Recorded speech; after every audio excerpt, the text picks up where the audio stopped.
and welcome to Maddie's possibly only day school video.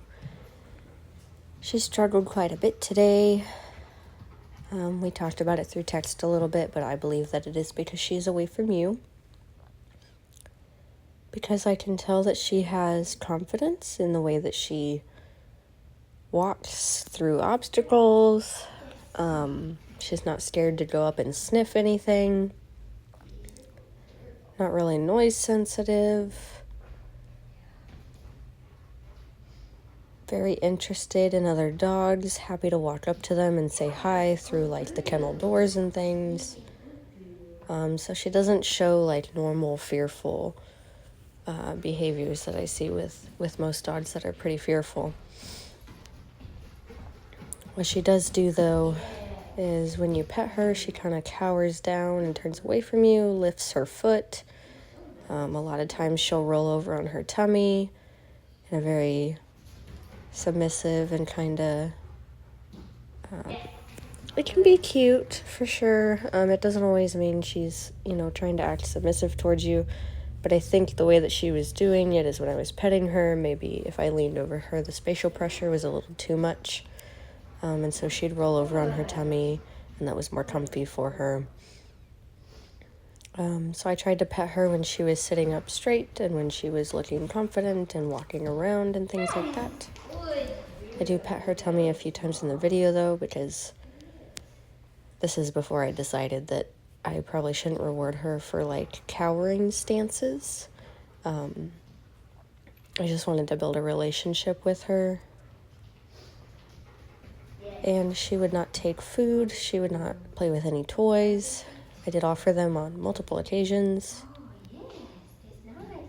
So we worked today with Pets and Praise. So the first thing I tried to work with was something that's kind of important with loose leash walking, which is understanding leash pressure and spatial pressure. So backward spatial pressure earlier in the video means comes towards me, and she got that really quick.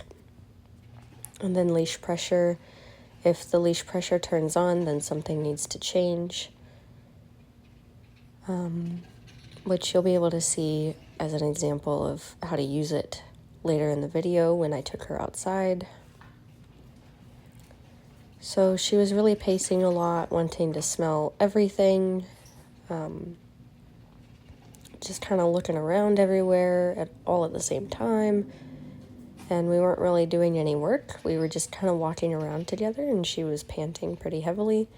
So then I decided to sit in a chair and just let her be in the environment for a bit.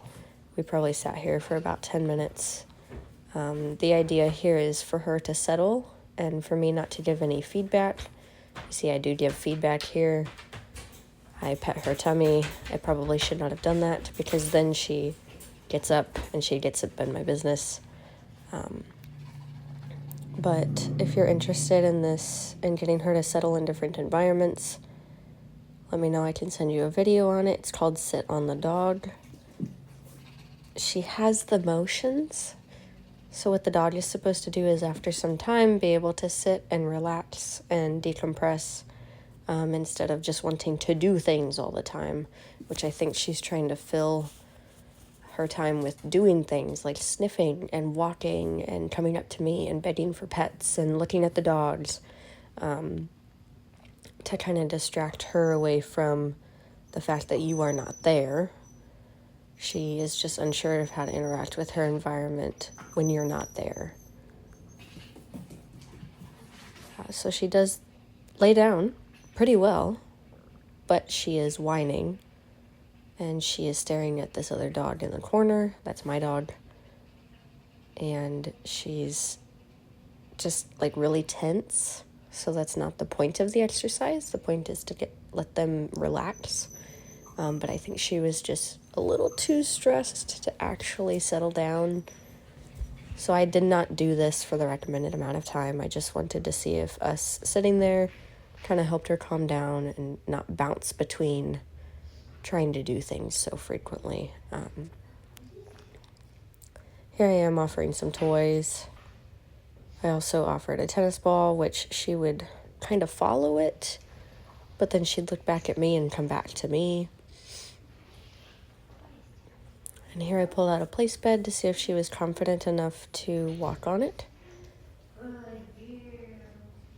Because I was trying to determine if she was just a fearful dog or if in this environment and without her mom she was fearful.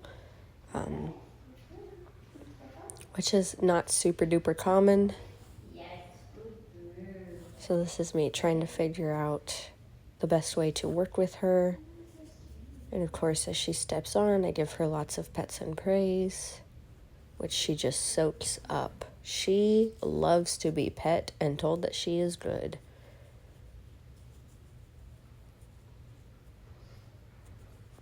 So the fact that she's able to overcome obstacles like this tells me that she has confidence, because I know the way that you described her sounded like a very confident, kind of stubborn, Rottweiler type dog. So I was kind of surprised that she didn't take food or toys or really pull on the leash with me or anything, but it's just because I'm a stranger and I am not mom. So here's the loose leash walking, what I could work on today.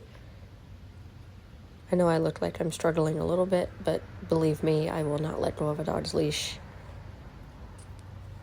I have trained 150-pound Danes before, so I got it. The idea here is we walk towards somewhere that is interesting for the dog. The dog will dart ahead of me because she has no leash manners. And she hits the end of the leash. She turns the leash pressure on, which you can see she turned it off here pretty quick. But in the first part of it, she turns the leash pressure on, kind of stands at the end of it, tests it a little bit. I cannot give in to that leash pressure because her pulling towards the thing that she wants is self-rewarding. So when she gets to the thing that she wants to smell, by pulling, she has rewarded herself for pulling. So that's why it's so deeply ingrained, is I pull towards the thing that I want. And then I get the thing that I want. So the other idea is if we go towards the place of interest together, we can go. However, if you're going to pull me and yank me towards it, we will not go.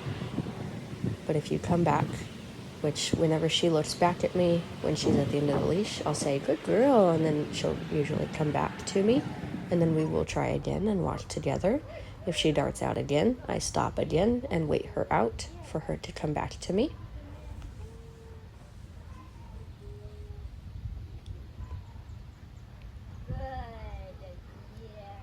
And then I'm using backwards spatial pressure, so I'm walking backwards to invite her into my space as well when she does come towards me.